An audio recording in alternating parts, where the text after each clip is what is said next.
this session, we're going to deal with cultural differences in a very much more specific way.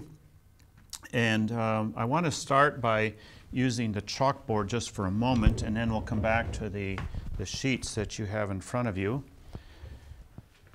Most of the time when we look at cultural differences, at least when we look at them from a Western perspective, we divide the world into Western values. Most of the time, Western values refer to countries that have drawn their primary influence from the Greeks, going back there, and the Greeks to the Romans, to Western Europe, to North America. And there's a lot of commonality in that because of the being rooted in Greek cultural values, Aristotle, Plato, Socrates, etc. And the kind of logic, the kind of values, the kind of reasoning that they brought to the Western world. The majority world, then, that we refer to would be the larger population of the world that lies outside the West. Most of it, and there are some exceptions, of course. Some countries have become very much Western and also Oriental at the same time, like Japan, for example. But we still categorize them more in the Oriental sense, and their values are still deeply rooted in their past. And so as we look at these cultural differences, the first one that we're going to be looking at is communication, and particularly in the West, direct communication versus in the majority world, a more indirect communication. We'll try to understand why it's indirect, what makes it direct, and why would it be more direct. And in reality, these two are extremes because most of the Westerners will probably function in this realm of directness in communication, and there will be some exceptions that will put them more here. But by and large, they would be on this side of the continuum. Most of the people in the majority world will function in that realm, but there will be plenty of exceptions, and maybe even some people that will function more in the form of direct communication. But these would be the exceptions to the rule. So we're going to be talking about tendencies, what's generally true of people. There's a third kind of person, however, a third kind of culture. We call it third culture. And that is people who have lived in majority world culture and also have lived for a significant amount of time in the Western world. And we would call those bicultural people. That is, they enjoy both cultures somewhat equally within themselves. And they found a way to blend those two cultures together. So when they're in a majority world situation, they would tend to function more like here. Maybe not so much the extreme, but in this realm.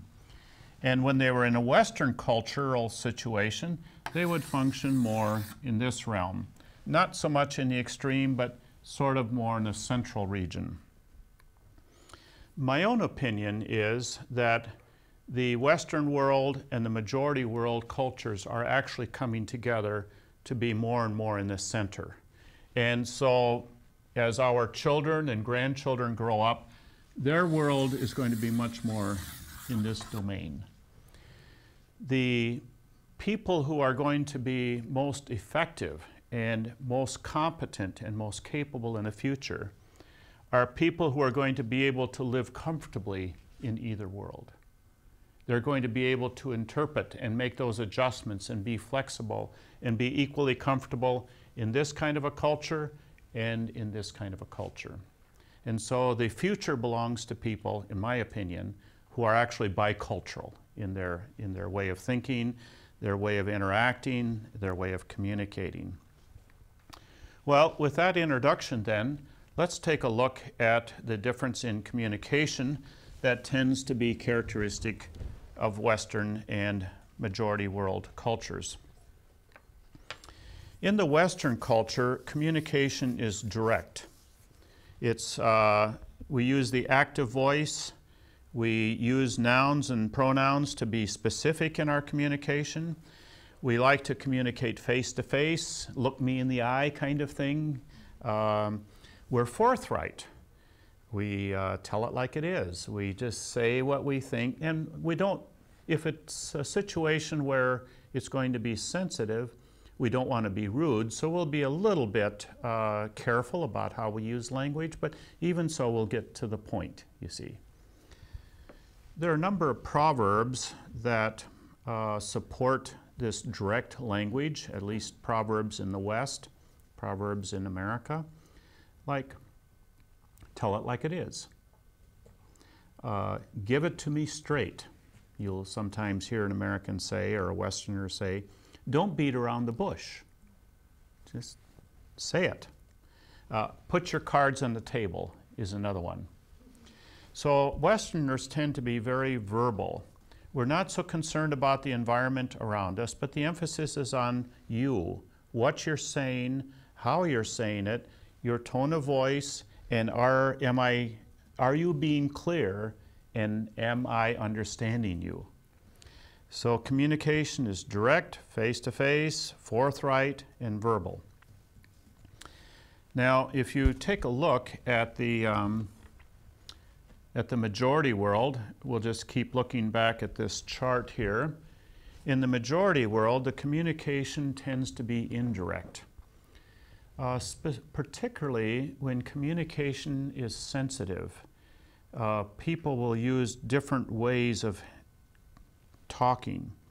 For example, if there's a bit of a problem emerging between the two of us, they might use a parable or a story, or they might even use a third party. For example, if you and I are having some difficulty in understanding, we might go to Sasha, one of us, and say, well, it's just a little bit difficult here. Sasha understands that we are asking him, or one of us will be asking him, not two of us together, but I might go and say, Sasha, I'm not sure I'm understanding Igor. There's some things here, and maybe, I need some help. He understands now that I'm asking him to be a mediator. And that mediator then handles the situation. We're going to be talking a lot more about this role of mediator in the next session, or after we finish these thoughts on cultural differences, because a mediator is so very important in conflict situations in much of the world. Whereas the Western culture tends to emphasize the verbal, the majority world culture often emphasizes the nonverbal. The context is important, the body language, who's present and who's absent, what's going on in the environment. For example, sometimes it's so important that even the destinies of a nation will be at stake in this environmental language, this nonverbal language. For example, you might remember, it's a number of years ago now, when Zimbabwe was under British rule and then came under white rule, and now a number, maybe 10, 12 years ago, under the rule of Robert Mugabe, the first black ruler of Zimbabwe. Well, when it was under the Ian Smith government, white rule, the Ian Smith government sent out quite a number of people into the areas of the country and said to the people, we think that this white government is going to be the best government for your future. But many of these white people who went out to talk to the bush people, the villages and so on, they had to have interpreters. So as the interpreters were interpreting this message, they would have a stick and pick up a leaf, and they would just be poking holes and passing the time like this. And it meant nothing to the white people who were speaking. But when it came time to ask the question, do you think you're going to vote for the white government as the future, because that will be the best way for you to live here? Everybody said, yes, we will vote for the white government. And all over the country this was happening. So these people who went out, the white people who went out to the villages with this message, they came back and they says, well, it's going to be an overwhelming majority of people are going to vote, and the Ian Smith government will continue.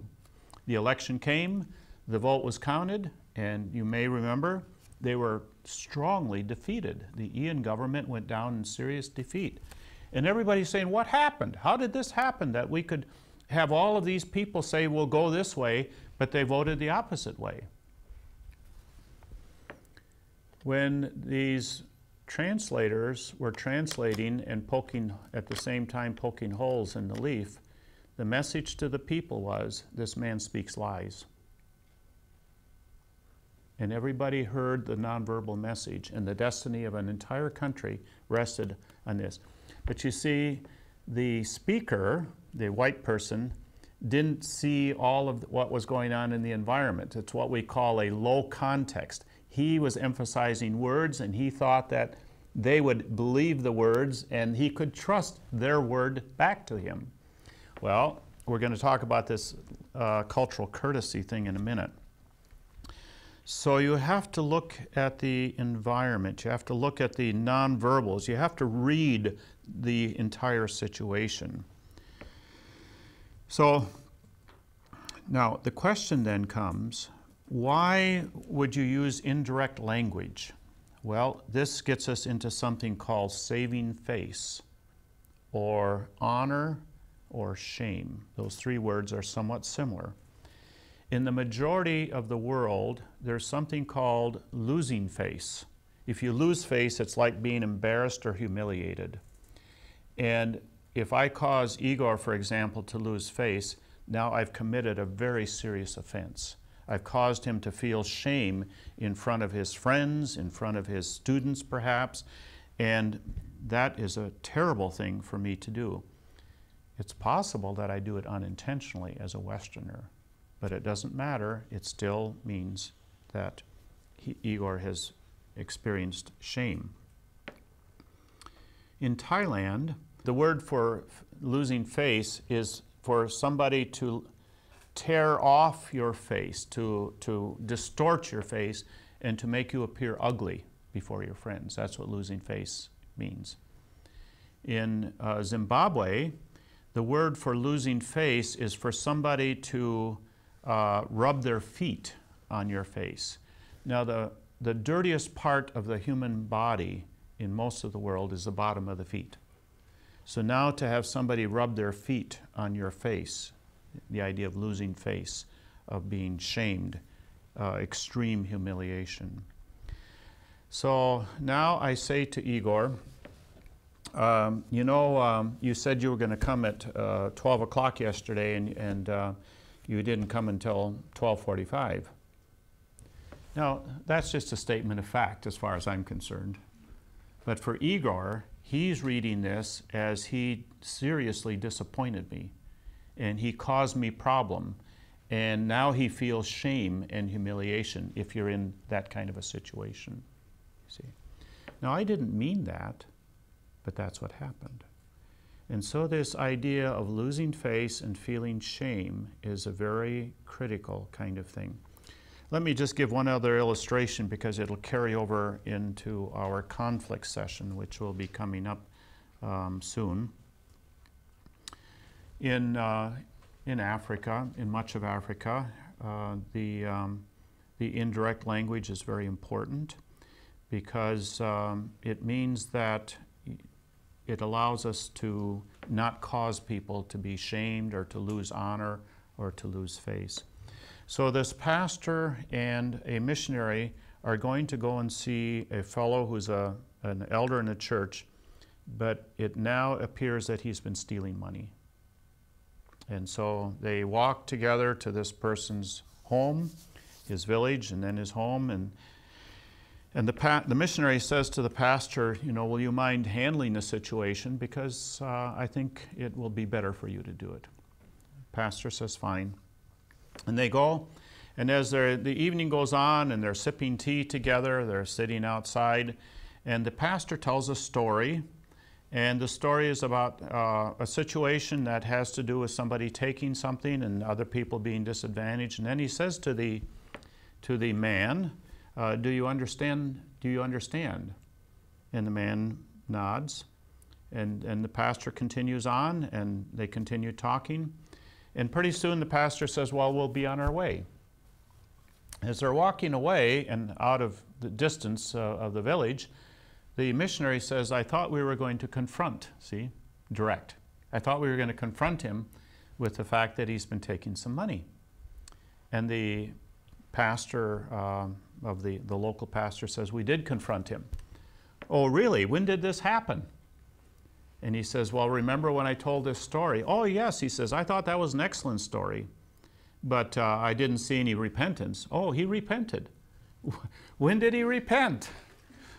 When he nodded his head. That was repentance. Yes, he's sorry, and he won't steal anymore. Oh, well, he says, I missed all of that. And they continued on, and sure enough, the fellow had repented, and the problem was finished, you see. Well, if you're not aware of the context, when the pastor says, do you understand? It means, do you understand that you were the person in the story, and that we know that what you're doing? Do you understand? And when he nodded his head, not only did he understand, but he repented. Now, if he would look away or something, or look down and not make any other further, mean he would not be repentant.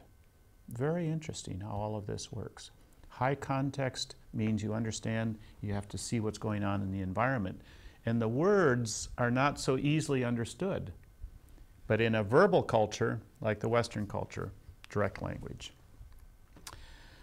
Okay, I'm going to do one or two more, and then I'll ask if you have some illustrations out of your culture. So let's move to the next one, because we want to try to finish this. In the issue of community, in the West, we have a group of individuals or independent beings. So community is never really a strong bond of people who do a lot of things together, who have, have a family spirit. But we still see ourselves as individuals. So we can come and go in the group, we can do as we like, and we have some other proverbs or even some songs perhaps that you've heard that give this emphasis on independence. I gotta be me. Frank Sinatra, maybe you remember, I don't know. Do your own thing. You see, that's not a community building thing, that's you as an individual. Be all you can be. See, that's not us together, it's however I manage it. So even though there are teams and we work on consensus and we have office parties and things like that, the emphasis is still on the individual, doing what you want to do. So you can come and go and it doesn't matter. But if you look at community in the majority world, here, you actually submit to group values. Your loyalty to the group is much more important than your loyalty to yourself. So the Japanese have a proverb, perhaps you have it as well, something like, the grass that sticks up gets cut off. Everybody is the same. In America, you sometimes see a photograph and it will be Employee of the Month. Somebody who did a especially good job and they are honored and their picture's on the wall. In Japan, you'll never see that because it's the whole group effort. And they'll say, how can you honor one person? Wasn't there other people working? Weren't there people who were doing this over here and this over here? And if they didn't do that, this person wouldn't be able to be honored. And so everybody should be honored at the same time. Americans often get quite upset, or Westerners as a whole, if they have to work in Asia, in a very strong community society, because the Asian person, the Asian supervisor will say, no, we must have more productivity, we must all show up and work on time, and he'll make all of these kinds of things, and then he'll say, no, let's get on with our day. Well, the Americans know that there's only one person who's been violating these rules, but the supervisor speaks to everybody as though they've all been violating. And so he speaks to the group. Well, the supervisor knows that there's only one problem in the group, but he speaks to everybody as though they're all the problem. And it's not a bad thing because it reminds us all that these are the rules, and then the one person will hear.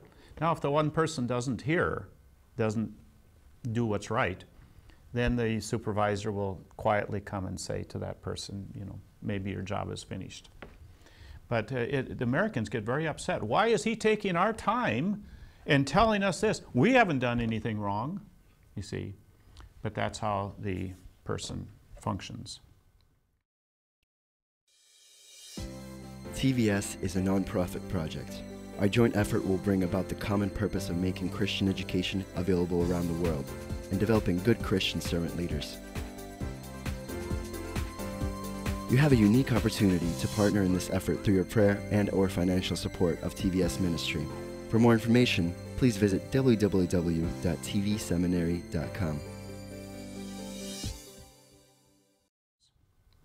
Well, let's take a look at the issue of foreigners.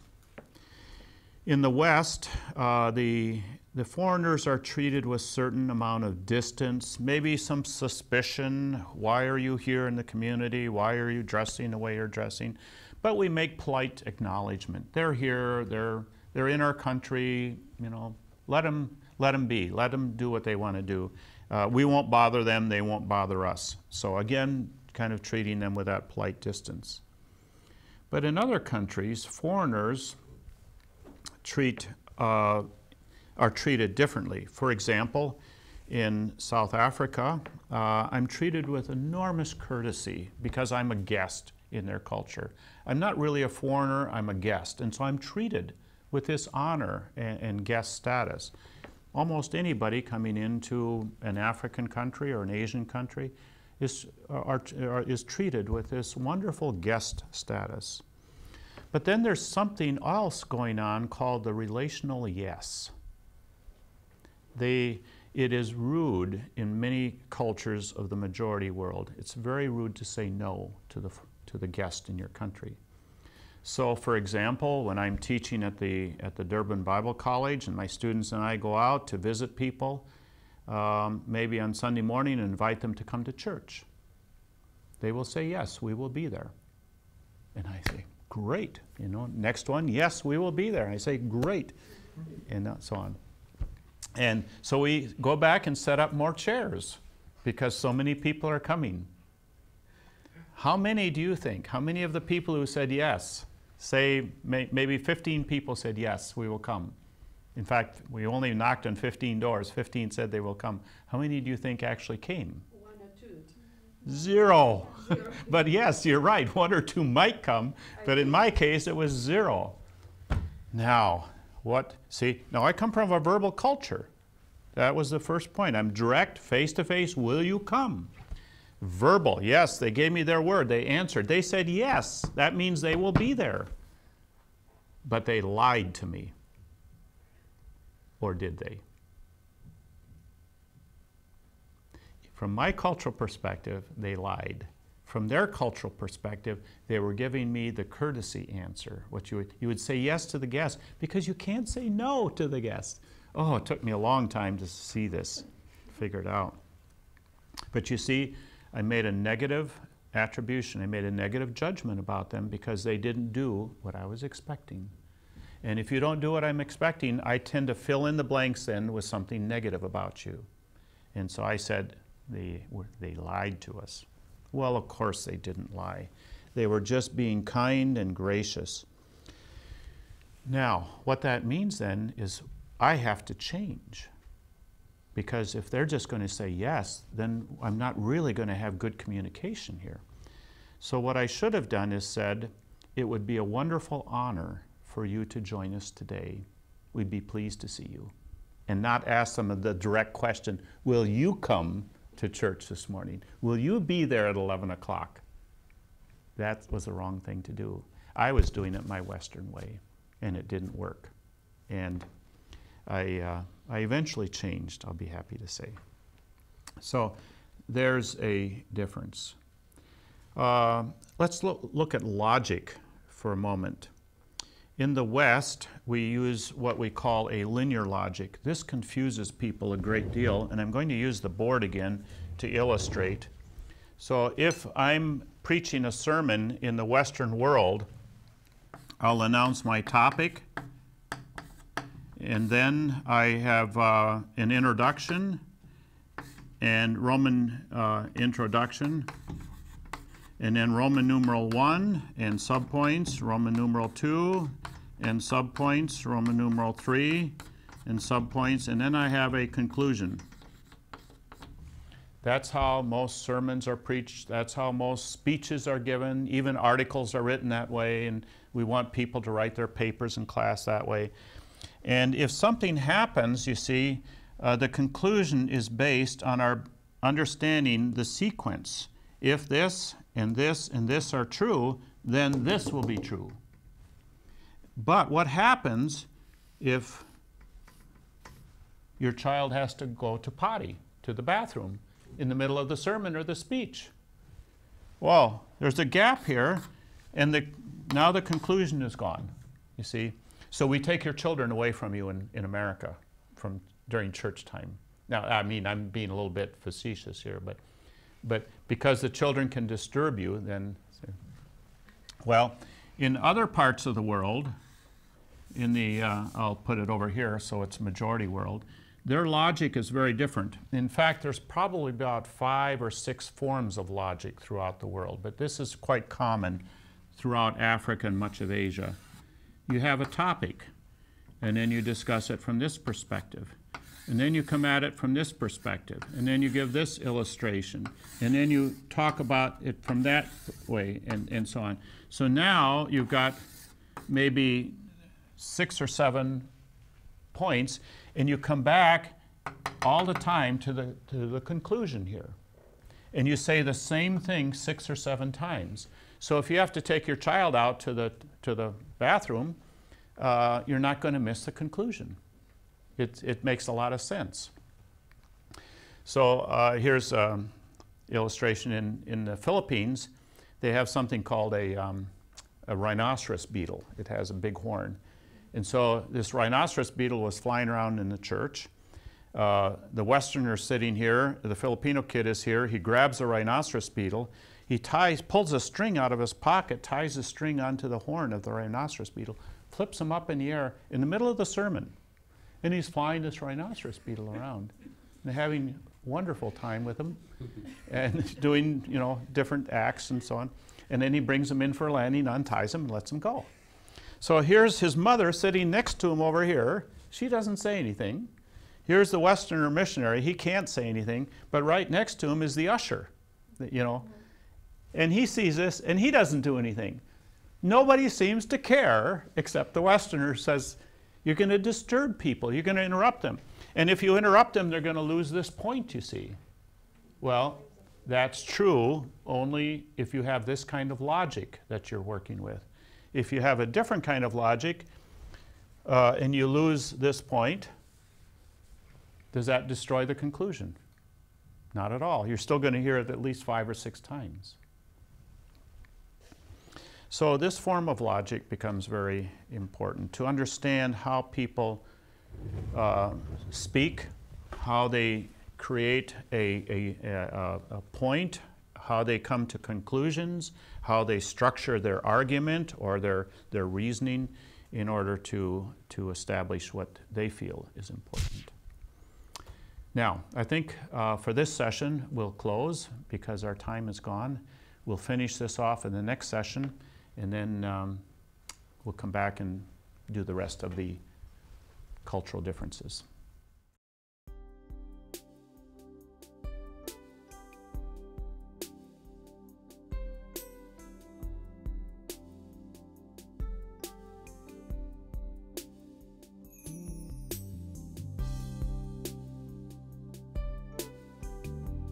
Now he who supplies seed to the sower and bread for food will also supply and increase your store of seed, and will enlarge the harvest of your righteousness. You will be enriched in every way, so that you can be generous on every occasion, and through us, your generosity will result in thanksgiving to God. 2 Corinthians chapter 9, verses 10-11. How to give to TVS Ministry. You may give online at efca.org/givenow. In the description place, write Russia Distance Learning, account number 24109-0150. Or make checks out to EFCA. Write on the check memo line, Russian Distance Learning, account number 24109-0150. Mail to EFCA Donor Services, 901 East 78th Street, Minneapolis, Minnesota, 55420-1300. Or send your gift through PayPal for tvs.gift@gmail.com.